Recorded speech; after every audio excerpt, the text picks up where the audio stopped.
I'd like to add my own welcome to all of you to join tonight's evening conversation with Cornel West and Robbie George on deep friendship across a deep difference. As David mentioned, this is the fourth evening conversation we've hosted as part of our Character, Civility, and Pluralism initiative over the last couple of years, and our goals for this initiative have really been an ambitious one.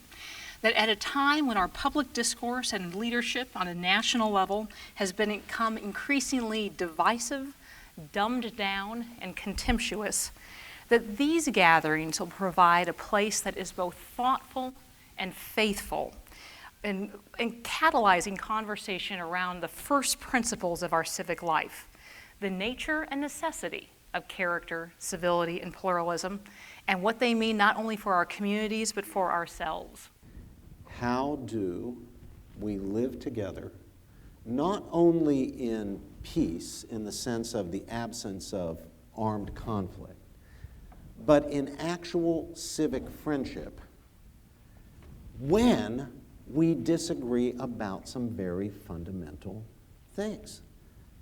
That's, as I pointed out earlier, an old question, but it's one that is pressing on us today.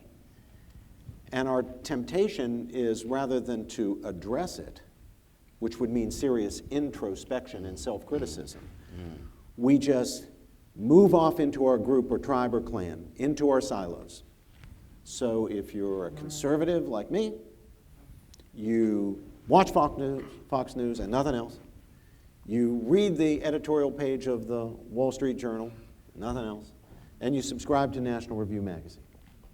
Now, I myself do all those things. And folks on the progressive side, they watch MSNBC or what's that one in Atlanta? CNN. They read the editorial page of the New York Times religiously. And they subscribe to The Nation. You're being reinforced. We're being reinforced in what we already believe. All our beliefs, all our prejudices, all our feelings, all our emotions are being reinforced rather than challenged. And so we're encouraged in that siloed atmosphere to think of people on the other side as fools or frauds, ignoramuses or bigots or tools of nefarious interests or what have you.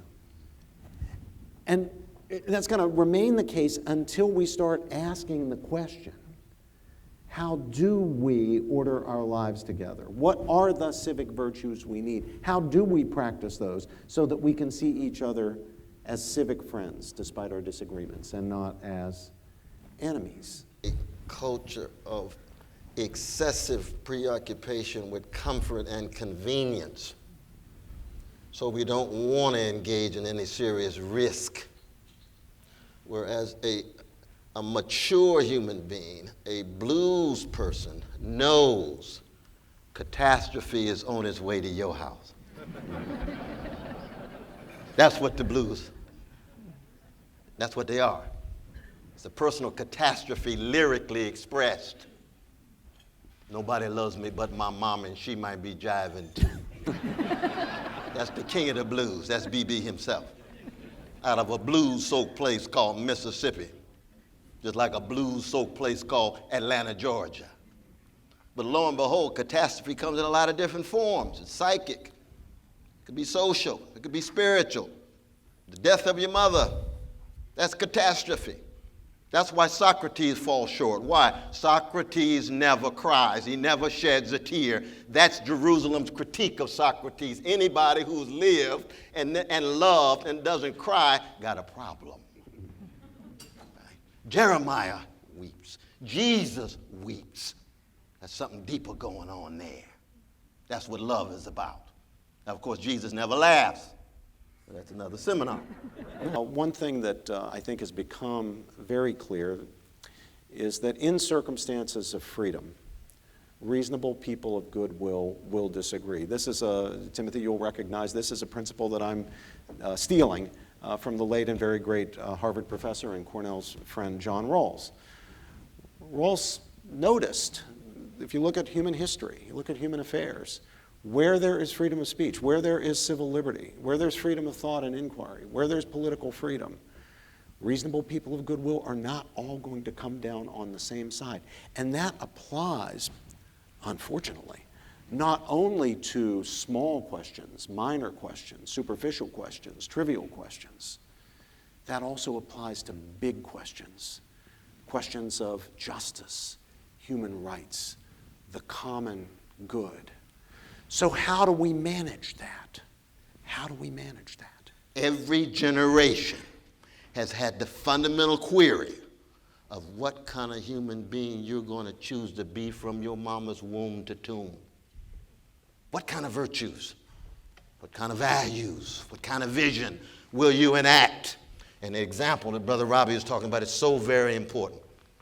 Immanuel Kant says in the Critique of Pure Reason, examples are the go-kart of judgment.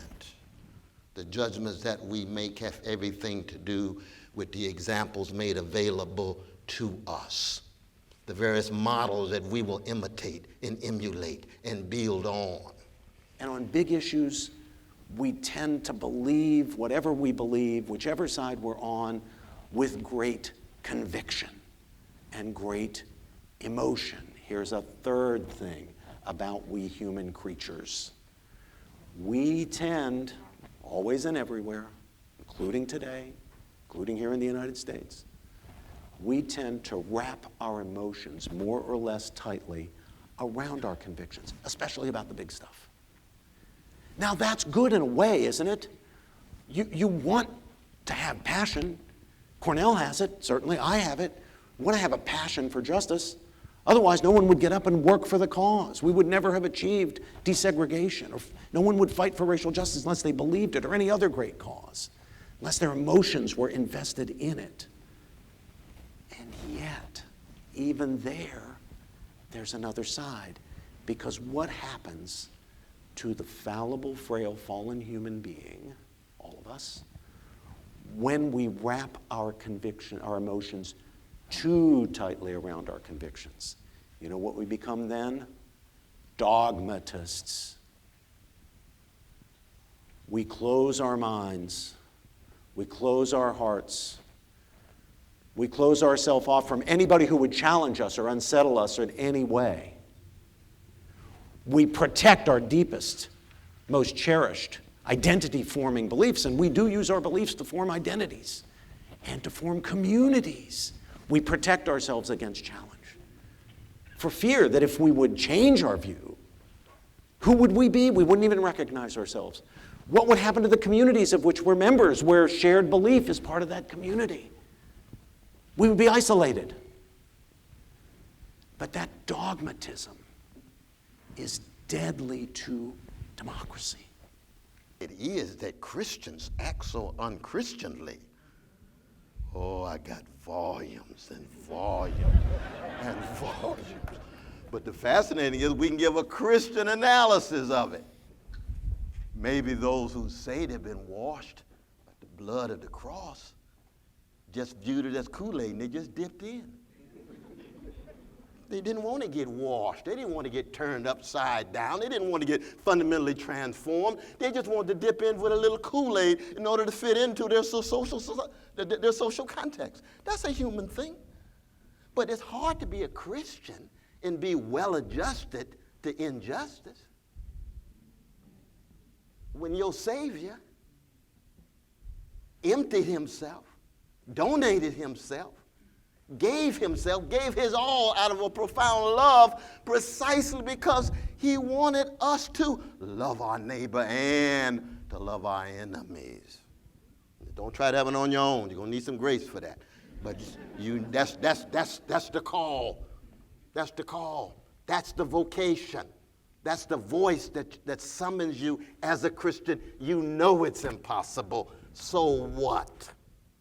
Our fellow citizens will not believe us when we plead for civic friendship, for civility. And as Cornel always points out, civility is not enough by itself. That's just being nice. Civic virtue, intellectual humility, courage, respect for others. People will not believe us when we beg them to practice those civic virtues, to practice that civility, unless they see it exemplified in ourselves. And it's very difficult. Because we too are people of conviction. We see things we don't like. We see things we believe are wrong.